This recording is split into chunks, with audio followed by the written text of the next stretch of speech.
কিরে ডালপুরি, কি করতেছিস? আমি এই তো আব্বার সাথে বজলু ভাইয়ের সাথে বসে ভাত খাচ্ছি। তোকে খুব মনে পড়তেছিল।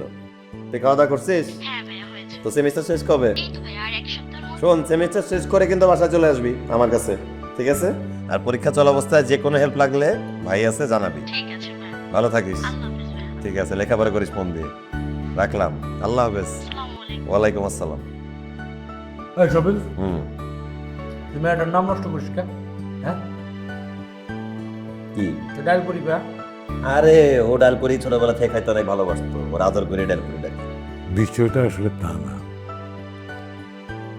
সে তো ডাইলপুরে খাইতো, তো ভালোবাসতো কিনা আমি জানি না। আসলে আমি তো বর্গা চাষ করতাম, তেমন কোনো আয় রোজগার হইতো না তাতে। ঘরের খাওয়ানো আনতে পারতাম না। ওর মা মানুষের বাড়িতে কাম কইরা আটা ডাইল চাল এগুলো যে আনতো, তা দিয়া ডাইলপুরের মতো কিছু একটা বানাইয়া দিত। আমার মায়েরটা সারাদিন অভুক্ত থাকতো, তো ওই ডাল করে পরাণ বইরা খাইত, মজা করে খাইত। ওটা খাইতে পারতো না, না খেয়ে উঠে যেত।